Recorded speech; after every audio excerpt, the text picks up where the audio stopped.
안녕하세요. 김용진 목사입니다. 이 영상은 성경 통독하시는데 도움을 드리기 위해 마련한 영상입니다. 통독을 하면서 익숙하지 않은 배경과 내용들로 인해 어려움을 겪는 성도분들이 조금이나마 도움이 될까 싶어 마련한 것인데요. 조금만 관심을 기울이시면 읽으시는데 유익이 있을 겁니다. 그럼 오늘 읽을 부분에 대한 안내를 해드리겠습니다.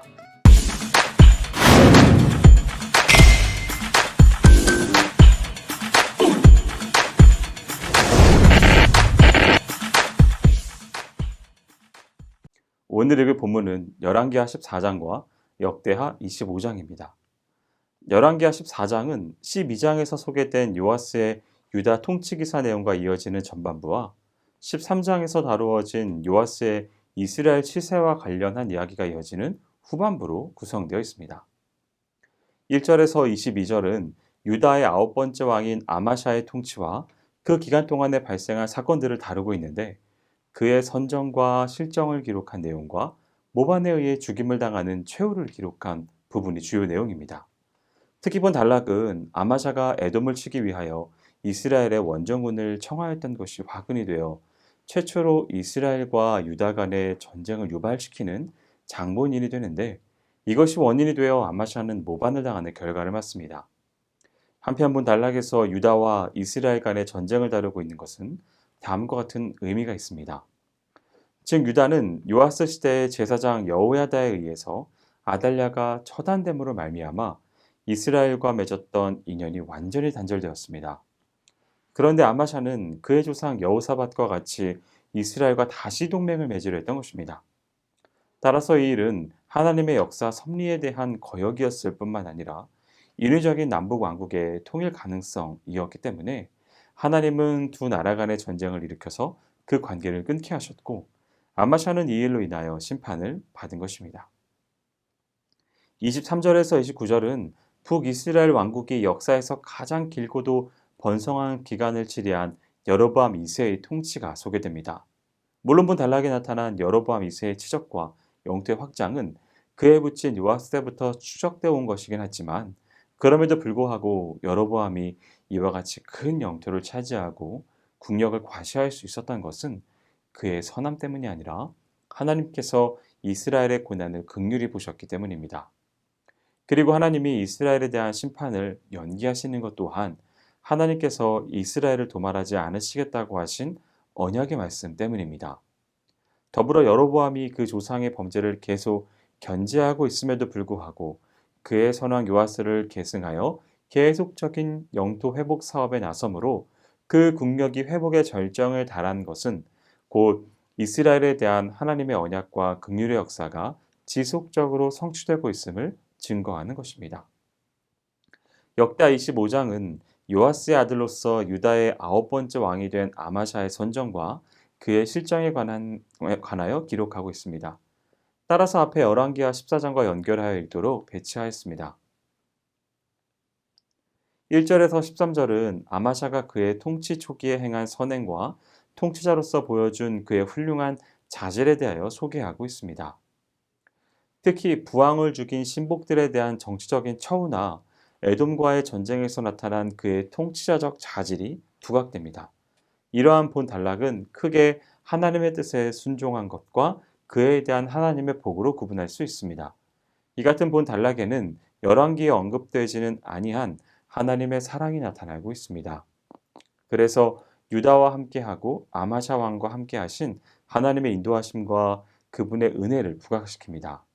그리고 이와 더불어 은 100달란트로 삭을 낸 북왕국의 10만 군사가 전쟁에 참가하지 못하고 사마리아로 돌아가는 과정에서 유다 성읍을 약탈한 사실을 언급해 북왕국과 전쟁하게 된 원인을 설명합니다.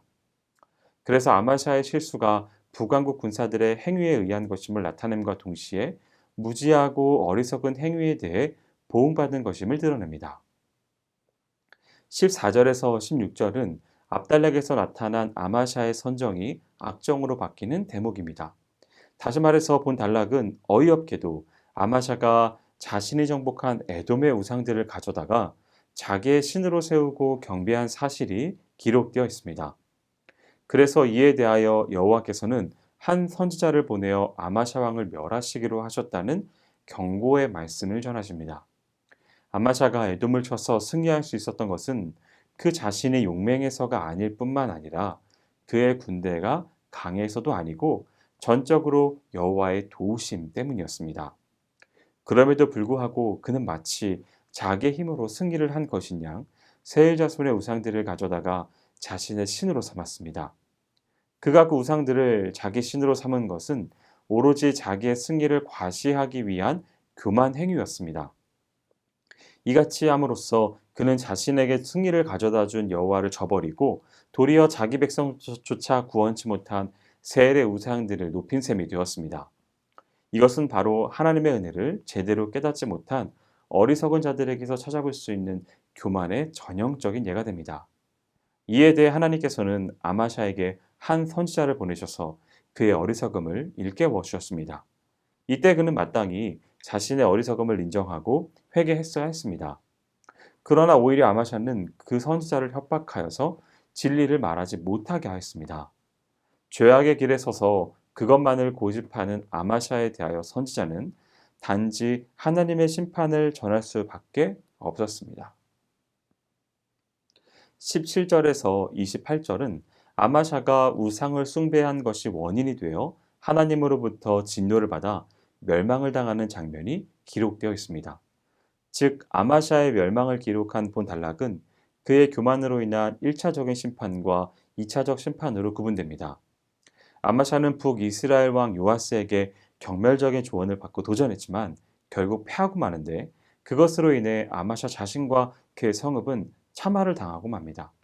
또한 그는 자신의 신복에게 모반을 당해 도망을 다니다가 결국은 살해당함으로써 치욕적인 최후를 맞습니다.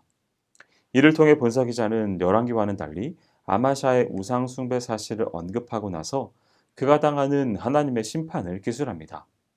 그래서 불순종은 심판과 이어진다는 도식으로 앞단락과 본단락을 연결시키고 있습니다. 그 결과로 본서 기자는 아마샤의 치세가 요아스와 같이 선정에서 악정으로 변해 결국에는 멸망당했음을 나타냅니다.